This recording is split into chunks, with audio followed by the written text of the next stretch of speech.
सभी को नमस्कार। जय श्री कृष्णा, राधे राधे। मित्रों, मैं महेश पाठक श्री धाम वृंदावन से आपकी सेवा में ज्योतिष के कुछ सूत्र लेके आया हूँ। अभी हमारी जो बेसिक शिक्षा है ज्योतिष की, अभी हम लगन के बारे में आपको जानकारी दे रहे हैं। हमारी काल पुरुष की कुंडली में 12 लगन होती हैं और उन लगनों के अंदर जो जातक होता है उसका व्यवहार, उसका आचार विचार क्या है, मनोदशा कैसी है, शारीरिक स्वास्थ्य कैसा रहेगा, इसके बारे में हम आपको जानकारी दे रहे हैं। और लगन के बारे में आपको हम ये भी जानकारी देते हैं कि उस लगन से संबंधित जो भी ग्रह हैं वो कारक कौन है, अकारक कौन है।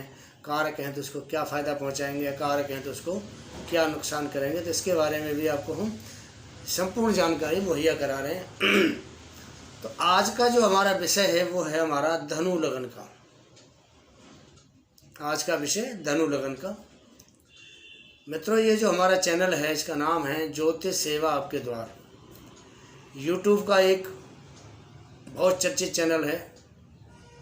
बहुत सारे हमारे जिज्ञासु, बहुत हमारे जानने वाले और बहुत लोग जो इन चीज़ों में रुचि रखते हैं, ज्योतिष के संबंध में या धर्म के संबंध में या आध्यात्मिक ज्ञान के संबंध में, कर्मकांड के संबंध में, वो बहुत लोग अब से जुड़े हैं।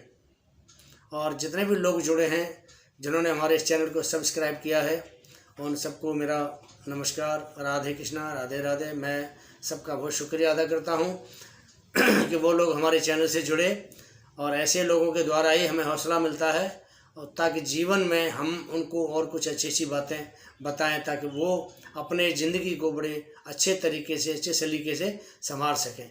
तो हमारे चैनल में हम आपको उपाय भी बताते हैं। उपाय के साथ साथ आपको हम धर्म की बातें भी बताते हैं, कर्मकांड के बारे में भी आपको जानकारी देते हैं, और जो ज्योतिष को सीखने वाले लोग हैं उनके बारे में सटीक जानकारी आपको हम मुहैया कराते हैं। तो आज का जो विषय है वो है धनु लगन। तो धनु लगन के बारे में हमारे जो शास्त्र हैं वो क्या कहते हैं। धनु लगन समुत्पन्नो नीतिमान धनवान सुधी, लोके मान्य कुले श्रेष्ठ पुत्र पौतादेशु सपूतः। इसका मतलब ये होता है कि धनु लगन में उत्पन्न जो जातक या मनुष्य होता है, नीतिज्ञ होता है, धनी होता है, बुद्धिमान होता है, लोक में पूज्य, अपने कुल में श्रेष्ठ होता है और पुत्र प्रताद्र से युक्त होता है। धन धान और पुत्र प्रताद से युक्त होता है। तो ऐसा हमारे शास्त्रों में कहा गया है कि जो धनु लगन वाले हैं उनके अंदर ये गुण मिलते हैं। कालपुरुष की कुंडली में 9वें भाव में धनु राशि आती है। इसके कई नाम हैं। इसको धानवी, धनु, चाप, शरासन आदि नाम से इसको हम जानते हैं। कालपुरुष शरीर में इसका जो स्थान है जंगा है। हमारी जो जंगा होती है, ये जंगा के ऊपर इसका कालपुरुष की कुंडली में इसका स्थान है। और इसका जो स्वरूप है वो हाथ में धनुष बाण लिए हुए, कमर के ऊपर तो वो मनुष्य है और नीचे जो उसका जो जंगा वगैरह हैं वो सब हमें घोड़े के समान दिखाई देती हैं। ये एक विषम राशि है, दुस्वभाव राशि है और ये पूर्व की स्वामिनी है, पूर्व दिशा की स्वामिनी है।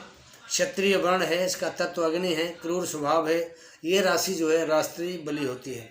यह जीव संज्ञक राशि है, तो गुरु की राशि है, गुरु जीव संज्ञक, इसलिए ये राशि भी गुरु की राशि होने के नाते ये राशि भी जीव संज्ञक होती है। तो बृहस्पति जो देवगुरु हैं, इसके स्वामी हैं। यह गुरु की मूल त्रिकोण राशि है कि धनु राशि में गुरु जो बृहस्पति जो है मूल त्रिकोण की उनकी राशि, सबसे प्रिय राशि उनकी है। इसमें विद्वानों द्वारा राहु को नीच और केतु को उच्च का बताया गया है। कुछ विद्वान राहु को वृष राशि के अंदर उच्च का मानते हैं और वृश्चिक राशि में नीच का मानते हैं, तो कुछ धनु राशि में उच्च का मानते हैं और धनु राशि में राहु को नीच का मानते हैं और मिथुन राशि में राहु को उच्च का मानते हैं। तो ये कुछ लोगों की अपनी अपनी धारणा है, लेकिन मेरे हिसाब से धनु राशि में राहु नीच का बनता है और केतु उसमें उच्च का बनता है। उसी प्रकार मिथुन राशि में राहु उच्च का बनता है और केतु उसमें नीच का बनता है। धनु लगन के जो जातक हैं वो उनका आपको मैं अब रूपरेखा बताता हूँ, उनका शरीर संरचना कैसी होती है। ये जातक प्राय लंबी गर्दन वाले, बड़े कान वाले, बाल्यावस्था जो उनकी बचपन होता है उसमें थोड़ा स्थूल भारी शरीर होता है, न्यायप्रिय होते हैं, साधु स्वभाव है इनका, और ये निस्वार्थी होते हैं, मेधावी हैं, ये स्वाभिमानी हैं, धनवान हैं, उदार हैं, शांत प्रिय हैं, अनेक भाषाओं के ज्ञाता हैं, आडंबरहीन हैं, जीवन इनका बहुत अच्छा है, धर्म और कानून को मानने वाले हैं, विज्ञान को मानने वाले हैं, ये गुप्त विद्या के जानकार होते हैं, काव्य के जानकार होते हैं, साहित्य के जानकार होते हैं, और इन सब चीज़ों में इनकी बड़ी रुचि होती है। तो ये जो जातक हैं साहित्य वगैरह में, काव्य में, इनको सृजनात्मक और बड़ी रुचि रखते हैं, और उनकी बुद्धि बड़ी तीव्र होती है। ये विश्वास पात्र भी हैं, दयालु भी हैं, गंभीर भी हैं, विवेकशील भी हैं, सदाचारी हैं, कुलभूषण हैं, व्यंग्यवाणी का प्रयोग जरूर करते हैं। ये टॉइंट कसना इनका काम है, ये दूसरे लोगों पर टॉइंट जरूर कसते हैं। उत्तेजित अवस्था जब इनकी होती है तो ये कुछ कड़वा भी बोल जाते हैं, स्पष्ट कहने वाले होते हैं, ये जन्मजात भाग्यवान होते हैं, निष्कपट होते हैं, अवसरवादी होते हैं। ये जातक प्रेम और शांति से ही वशीभूत हो सकता है। ये जो धनु लगन का जातक है, प्रेम और शांति के साथ ही, प्यार से तो इसको आप अपने काबू कर सकते हो, अदरवाइज ऐसा जातक जो है काबू नहीं होता है। ये थोड़े गुस्सेबाज भी होते हैं, और गुस्से में ये अपना और दूसरों का भी कई बार नुकसान कर देते हैं।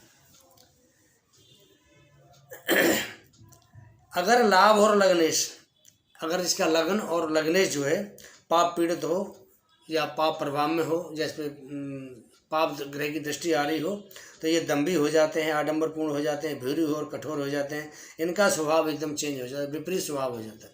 जहाँ शांत प्रिय हैं वहाँ इनकी वाणी कठोर हो जाती है, और ये कलेश करने वाले हो जाते हैं। ये जातक जो है ज़्यादातर बैंकर, जो बैंकों में काम करने वाले हैं, प्रोफेसर, राजनीतिज्ञ, अच्छे सलाहकार, वकील, अध्यापक, महंत, सन्यासी, उपदेशक तथा उच्च कोटि का व्यवसायी बनता है धनु लगन वाले। इनका जो भाग्योदय काल है वो 16 साल, 22 साल, 32 साल, इन वर्षों में इसका भाग्योदय होता है। इनको जो है स्वास्थ्य संबंधी परेशानी में फेफड़ों की बीमारी परेशान करती है, और जो वायु संबंधी शरीर में जिसको हम गैस बोलते हैं, गैसेट्री ट्रबल इनको बहुत ज़्यादा होती है ऐसे लोगों को, क्योंकि गुरु वायु का कारक है, इसलिए इनको गैस की समस्या अक्सर ऐसे लोगों को होती है। मेष, मिथुन एवं सिंह लगन वाले जो होते हैं, इनके साथ इनकी दोस्ती बहुत अच्छी होती है, क्योंकि मेष राशि भी अग्नि तत्व है, सिंह राशि भी अग्नि तत्व है, और मिथुन राशि जो है उनके साथ भी इनकी जो है अच्छे तारतम्य बैठता है। इनका जो स्वामी है बृहस्पति है, और इसके लिए सूर्य है, बुध हैं, बृहस्पति शुभ होते हैं, और जो शनि और चंद्रमा है वो थोड़ा इनको अशुभ प्रभाव दिखाते हैं। चंद्र अगर अपने घर का है, स्वग्रही है, क्योंकि चंद्र इसमें अष्टमेश बनता है, अगर चंद्र स्वग्रही है या किसी मित्र के साथ बैठा हुआ तो ये लाभ देता है, अन्यथा मानसिक तनाव चंद्रमा की वजह से इन लगन वालों को मिलता है। लगन कुंडली में जो इसका प्रभाव है वो 240 डिग्री से लेकर के 270 डिग्री तक का होता है। इसमें सूर्य भाग्येश होकर कारक होता है, चंद्रमा अष्टमेश होने के साथ अच्छा स्वास्थ्य नहीं देता है। लेकिन ऐसे जातक में जिसका चंद्रमा अष्टम भाव में बैठा हुआ है, पूर्ण विद्युता उसको होती है। लेकिन चंद्रमा अगर अष्टम में बैठा हुआ है तो रोग रोकता है, रोग कम देता है। अगर वो अष्टम में नहीं बैठा है, किसी और पाप प्रभाव में है, तो वो मानसिक संताप, मानसिक परेशानी ऐसे जातकों को अवश्य देता है। मंगल इसमें पंचमेश और व्ययेश बनता है। इस लगन में मंगल पंचमेश और व्ययेश बनता है, तो पंचमेश बनने से शुभ हो गया, लेकिन व्ययेश बनने से थोड़ा सा इनका खर्चा ज़्यादा कराता है, तो कुल मिलाकर के ये मिश्रित फल देने वाला होता है। बुध इसमें सप्तमेश और कर्मेश बनता है। सप्तम भाव का स्वामी और दसम भाव का स्वामी बनता है, उसको केंद्राधिपति दोष भी लगता है, तो इसलिए बुध इसमें बढ़िया शुभ प्रभाव नहीं देता है, लेकिन विवाह व्यापार में थोड़ा शुभ फल जरूर देगा। और बाकी तो ये उसको बहुत दिक्कत ही करता है, क्योंकि ये केंद्राधिपति दोष की वजह से इसके जो फल है उसमें कमी आ जाती है। गुरु लगने से और चतुर्थ का स्वामी होने से शुभ फलित तो होता है, लेकिन गुरु को भी केंद्र प्रति दोष लगता है, क्योंकि 2 केंद्रों का स्वामी हो गया। लेकिन लगने से होने से इसके दोष का निवारण हो जाता है।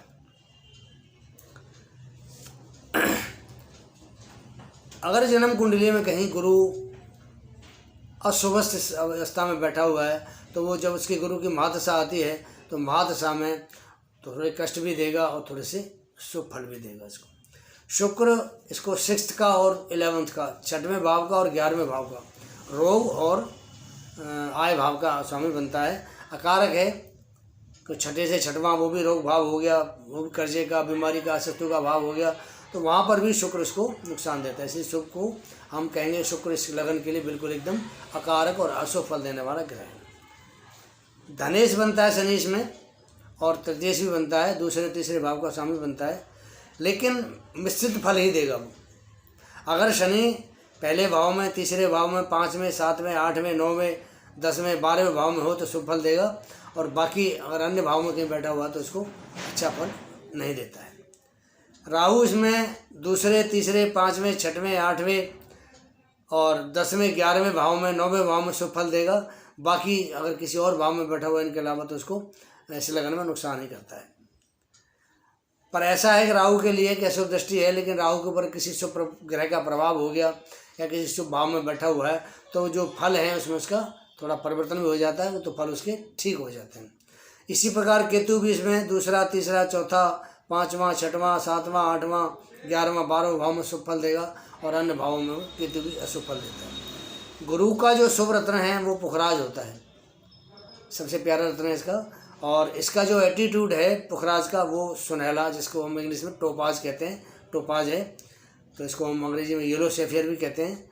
तो ये उपरत्न इसका टोपाज है, और इसका जो अपना रत्न है वो येलो सैफियर माने पुखराज है।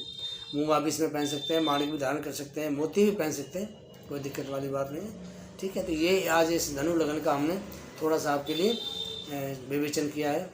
अब मैं आपको गुरु की गायत्री बताता हूँ कि अगर किसी का गुरु अशुभ है और वो गुरु को या लगन को बल देना चाहते हैं तो उनको गुरु गायत्री का जप करना चाहिए। गुरु गायत्री है ओम आंगिरसायं विद्महे दंडायुधाय धीमहि तन्नो जी प्रचोदयात्। दोबारा फिर बता रहा हूँ, ओम आंगिरसायं विद्महे दंडायुधाय धीमहि तन्नो जीव प्रचोदयात्। तो ये गुरु की गायत्री है। मित्रों, हमारा जो चैनल है आपके सामने ज्योतिष सेवा आपके द्वार, आपको कैसा लगता है? आप अपने विचार हमें कमेंट भी कर सकते हैं।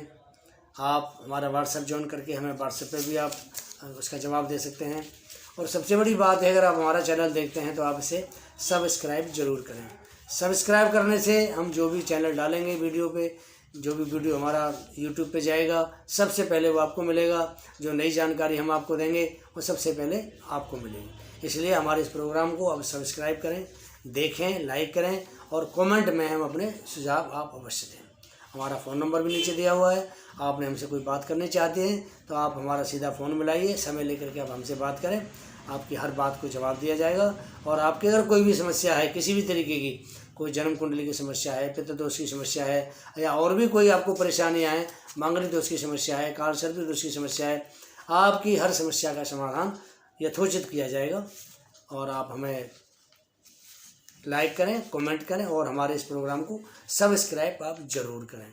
इसमें का आइकॉन बेल का एक बटन है, आप वो बेल भी दबाएं ताकि हम सबसे पहले प्रोग्राम आपके द्वारा देखा जाने वाला बनाएं और आपके पास शीघ्र वो हमारा प्रोग्राम आपके पास पहुँचे। तो इसके साथ ही मैं महेश पाठक, श्रीधाम वृंदावन से आप लोगों की सेवा में मैंने आज धनु लग्न का विश्लेषण किया है। आपको कैसा लगा? आपके इंतज़ार में आप मुझे इसका जवाब अवश्य दें। जय जय श्री कृष्ण, जय जय श्री राधे।